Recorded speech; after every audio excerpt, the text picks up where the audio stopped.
Okay mga kababayan, Chris Ulo po at welcome back po ulit dito sa ating YouTube channel. Ito imbis na linggo, pahinga ng mga vlogger, ng mga BBM vlogger. Gumawa na naman ng issue ito si Pusit, si Minute, si Talangka, Alimasyag, Alimango, ano ba? Crablet. Pulgas. Ano pa? Marami.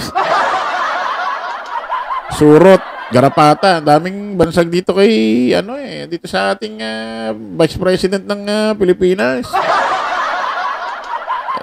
Dapat nga day off namin ngayon, mga kababayan. Gumawa na naman ng issue ito si VP Inday Sara Duterte kasi itong Pamilya Duterte, especially ito si BP, Sara, para bang hindi po pwedeng di mabanggit yung pangalan nila Lunes hanggang Linggo. Kailangan lagi silang gumagawa ng issue. Ayaw na ayaw nila hindi sila na pag-uusapan. Parang gusto nila laging yung pangalan nila nakalutang sa mga issue sa social media, mainstream media. Ito, may interview si BP Inday Sara Duterte. Mukhang inatake na naman kanyang hindi ba hindi ba nakaka-take ng gamot? Bakit parang inaatake na naman? Ito si BP Inday Sara Duterte, pinaratangan si Pangulong Bongbong Marcos. Nalulungho daw sa droga. Sabi ng utak niya. Pakinggan natin mga kababayan.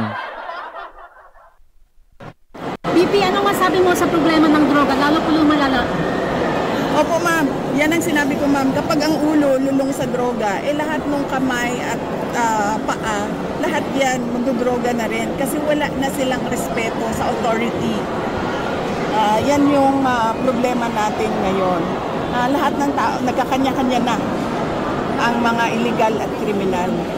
True ba yung presidente natin nagdodroga po? Well, mag-assume na lang tayo na totoo dahil ayaw niya magpa-drug test. Meron siyang video ng paggamit ng droga na hindi nila ma-deny kasi authenticated. Tapos, hinamon siya ng isang senator candidate na magpa-drug test. Ayaw niyang magpa-drug test. Last question. Sino kaya yung nagtatanong na yun, Parang scripted.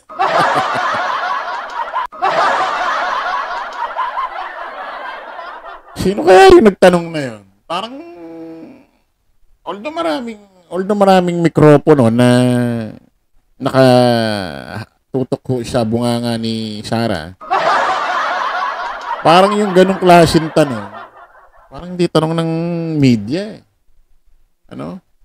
Parang tanong ng tangang vlog.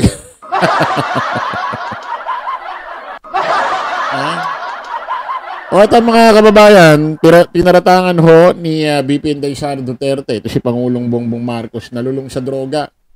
Kasi may nagtanong ng isang marites, sabi sabi niya raw, ang droga daw, lumalaganap daw, ganito, ganyan, dumadami daw. Akala mo naman, walang droga doon sa administrasyon ng tatay. Kailan ba nawala ng droga rito sa Pilipinas? Dati nang may droga dito. At patuloy na nilalabanan ng gobyerno. Dati nang meron Bakit ba? Nung nag-turn over ba si Digong ng kapangyarihan bilang presidente ng 2022 kay Pangulong Bongbong Marcos? Nung tinurn over niya ba ang Pilipinas? Malinis ang Pilipinas? Walang droga? Wala bang droga? Mga kababayan, pinaratangan ni BP Inday Sara Duterte, nalulung daw sa droga, ito si Pangulong Bongbong Marcos.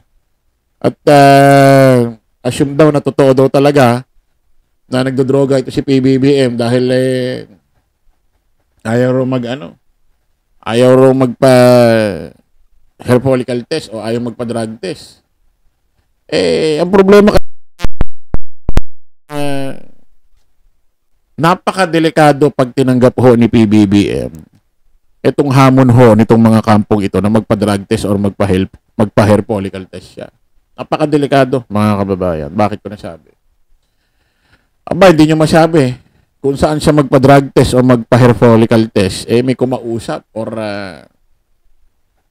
hindi nyo masabi, di ba? May mag-utos, may magkabayaran para yung resulta i-manipula, ibahin. Kaya napakadelikado ho ng ganitong sitwasyon panahon na kung saan magpa-drug test, magpa-hair follicle test si PBBM. Napakadelikado. Hindi mo masabi kung anong magaganap. At alam nyo naman mga kababayan, according din kay spokesperson Harry Roque, na meron siyang video meron siyang video. Tingnan na, pakinggan natin.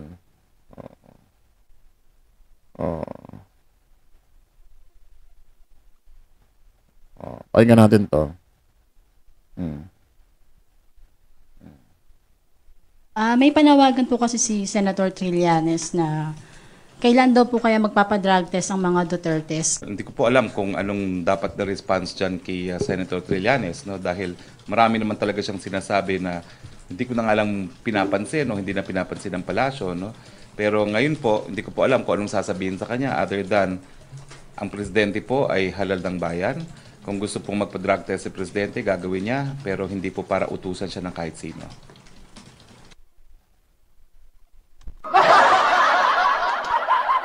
Statement ho yan ni dating spokesperson Harry Roque na kung siya nandun, nagtatago sa dahig. Alam naman natin si Harry Roque mismo, isa ito siya nangungulit, nagpapapansin kay PBBM na magpa-drug test, magpa-hair follicle test. Na kung saan siya mismo, ang paninindigan niya, nung siya ay spokesperson ni Digong, inuutusan din si Digong na magpa-drug test. Ano sabi niya? Walang sino man ang may karapatan magmando sa presidente na magpa-drug test. Depende na lang kung magkukusa siya, choice niya yun. Pero walang kahit sino na pwedeng magmando, mag-utos sa isang presidente na magpa-drug test. Ibig sabihin, kahit na sino, kahit kayo, hindi pwede. Ang mahirap pa rito, gagawa sila ng kasinungalingan issue kapag hindi sila sinunod, hindi sila pinansin. Ibig sabihin, i-assume na totoo kasi ayaw magpa-drug test. Hindi lang kayo pinapansin, hindi lang kayo sinusunod, positive na. Ano yun? Gagawa-gawa kayo ng issue. Ibig sabihin, papansinin ni Pangulong Bongbong ang hiling ni Maharlika. Ligagang baliw na Maharlika na walang love life at ni Becky Roque, ni Harry Roque. At kapag hindi pinansin, hindi sinunod, assume na totoo kasi ayaw tumugon sa hamon. Ano yun? Ito pa mga kababayan, bukod sa kanilang kasinungalingan, bukod sa kanilang mga imbento na bangag, addict, ito si Pangulong Bongbong, pag tinignan mo naman si Pangulong Bongbong, wala ka man lang makitang way ng kanyang pananalita, ugali, karakter na masasabi mong nasasalamin sa nagdodroga, masasabing nasasalamin sa pwedeng ito ay drogista, bangag o addict. Wala Wala kang makitang batayan Kasi ang totoong bangag, addict, gumagamit ng droga, magre-reflect yan sa ugali, karakter ng isang tao. Wala bukod sa paninira nila. Hindi katulad dito nila BP Inday Sara Duterte. Hindi na i-issue Hindi na i-issue addict ito si BP Inday Sara Duterte. Alam naman natin porkit hindi na i-issue ang isang tao, ibig sabihin hindi na gumagamit, hindi naman ganun yan. Hindi katulad ni BP Inday Sara Duterte. Kita mo yung ugali. Ito hindi na i-issue addict, droga, bangag. Pero kita mo yung klase ng ugaling inaasal niya. Isipin mo, hindi lang binigay ni PBBM yung relo doon sa kadete na graduate sa PMA. Ang gusto niya agad, putulan agad ng ulo si PBBM. Normal ba sa isang tao na porkit ang isang presidente, normal ba sa isang vice president na yung presidente mo, hindi lang ibinigay yung relo doon sa kadete sa PMA na nag-graduate, ang i-react mo agad, puputulan mo siya ng ulo?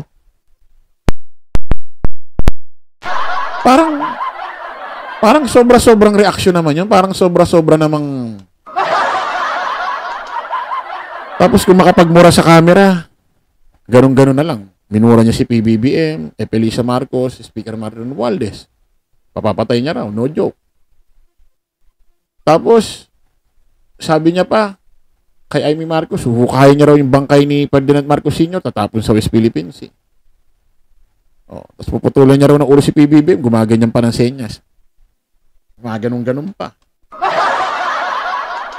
Nung nakaraan, tinuturuan niya si Apple Nieto na taga Maynila kung paanong patayin si Congressman Joel Chua. Salaksakan daw ng mansana sa lalamunan. Hanggang mabilaukan, hanggang mamatay daw. Pero hindi nai-isyong drug addict ito ha. Hindi nai-isyong bangag. Hindi nai-isyong gumagamit ng droga. Pero kita mo yung asal.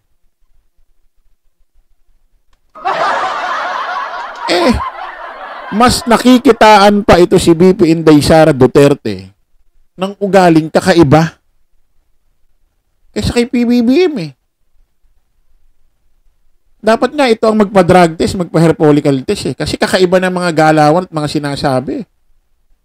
Iba ang karakter na pinakikita. Dapat nga ito hindi lang hair follicle test, drug test gawin kay BP Inday Sara Duterte. Dapat nga rito ipa-neuro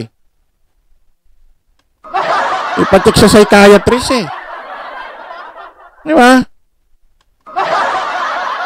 Oh, pero hindi nai-isyong gumagamit yan. Pero kita mo yung ginagawang pananalita ugali. Samantalang kay Pangulong Bongbong, bukod sa kasinungalingan nila pag-iimbento, wala ka man lang makitang na nagre-reflect sa kanya ang isang addict, drug addict, or bangag. Wala